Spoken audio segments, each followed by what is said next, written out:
How did you do it, Juan? Paano mo nakumbinse si Fredo na pakasalan si Betty? Pinilit mo ba siya? No. Pinilit ko na siya dati. Pero si Fredo, habang pinipilit mo, lalong umaatras. Kapag ituloy ko pa yon, tuluyan na siyang magre-rebelde. Kung gano'n, paano mo nga siya napapayag? You can't just give up, Fredo, and you know that. Hildo, Mana, tapos na. Just leave her alone. She doesn't exist. Oh, you leave us alone.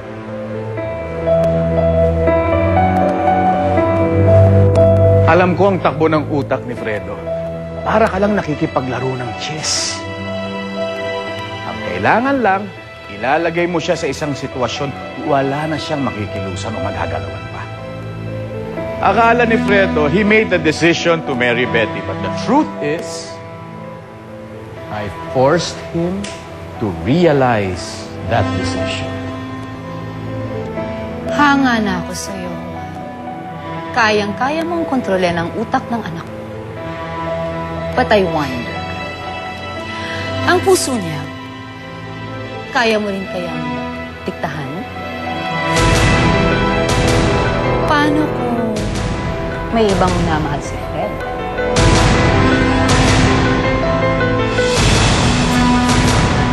Totoo man yan.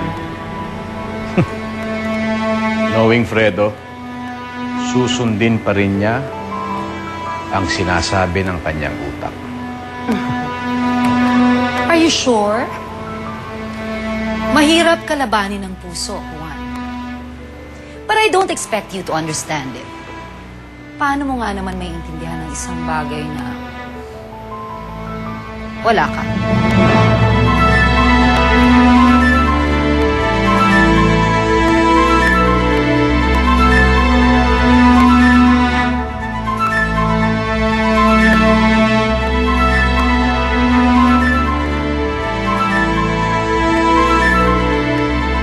You can't just give up, Fredo, and you know that.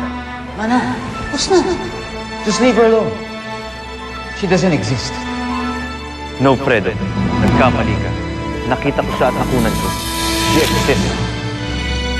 At mahahanap ko siya. Alam ko, mahahanap ko siya.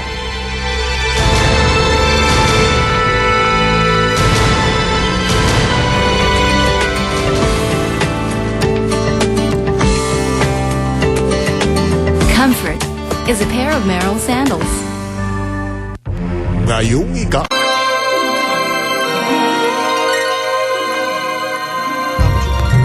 Teka nga, ba't pa tayo rito bibilin? Layo-layo, hindi na tayo dun bumili. ito kasi may ano eh. Ang bihira namang buhay ko. At saka, sandali, magkano dala ng pera? Pandalawang king lang. Oh, sino mag-ano sa pulutan?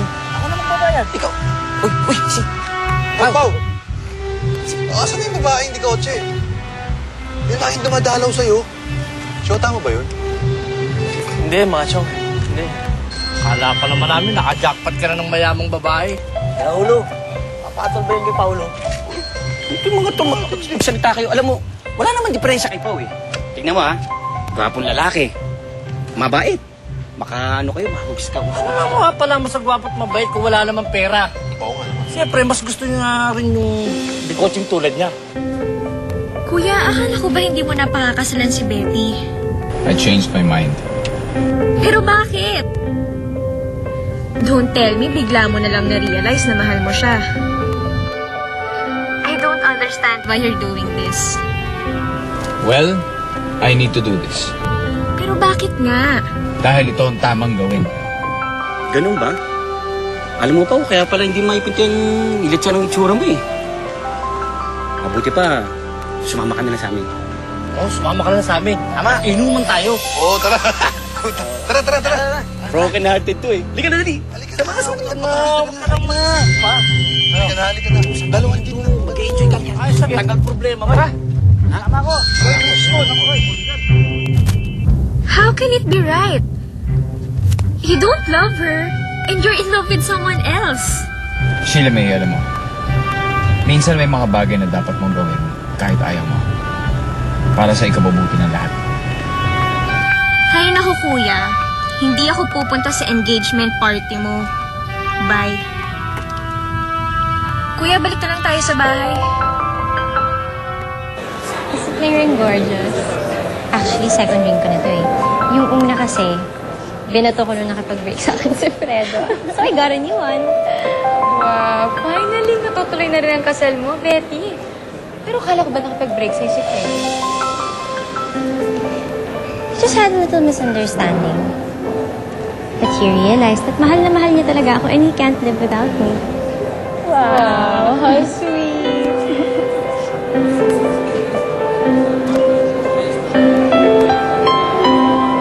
Pero alam mo, ang dami-daming patay na patay sa kanya.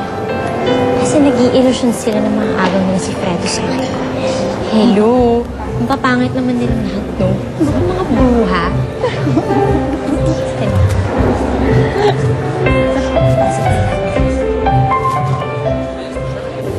Kayo na pong bahala, aming bathala.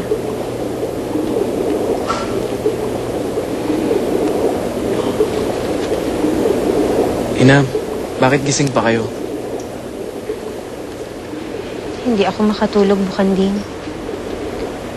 Naiisip ko si Jezebel. Kausap na kaya sila ni Erebus? Sana naman. Maaasahan naman natin si Erebus, Ina. Basta sinabi niya, ginagawa niya. Ano na kaya nangyayari sa batang yun?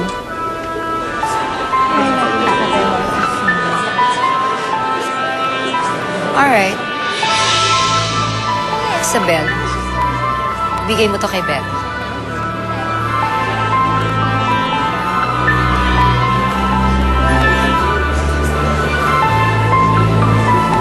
Ina, huwag mong masyadong problemahin si Jezebel.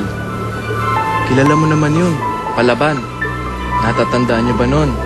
Diba, takot na takot kayo, baka makain siya ng pating. Nakita niyo naman, naging kaibigan pa niya mga ito.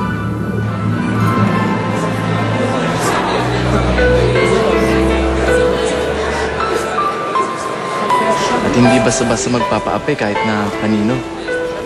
Kaya natitiyak ko na kayang-kaya niya ipagtanggol ang sarili niya.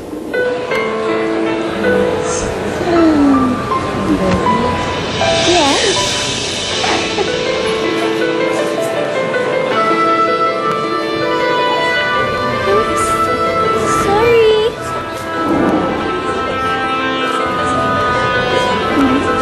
Yan ang nababagay sa'yo. Dahil hindi ka pangit, feeling ka pa.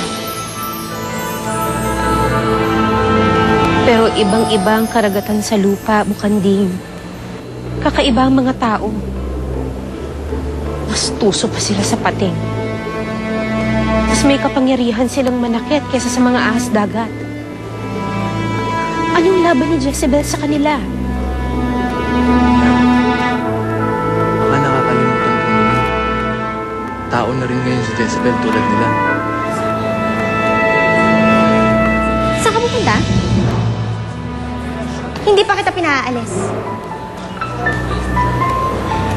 Guys, naaalala niyo yung event ng One Fredo Empire? Yung parang campaign launch nila. Yung Beauty and the Beast? Ah, oo, yung video. Napanood ko sa internet. Hindi ba parang siya yung Beast? Ito yung face niyo. Di ba ang pangat-pangat niya? Oo nga. Meron na siyang mga paa. Pero sa puso't isipan, serena pa rin si Jezebel. Tulad ni Lucia noon. Nagkaroon nga siya ng bintit pangapaa kapalit ng kanyang buntot. Pero hindi pa rin siya natanggap ng mga tao. Hindi. Mali talagang magmahal lang hindi mo kauri. Pero ina, hindi naman ginusto ni Reyna Lucia o ni Jezebel na magmahal sa Tagalupa. Nangyari na lang ito. Hindi mo naman pwedeng pigilan ang pagtibok ng puso. Hindi mo rin pwedeng piliin kung sino ang mamahalin ito. Can you believe?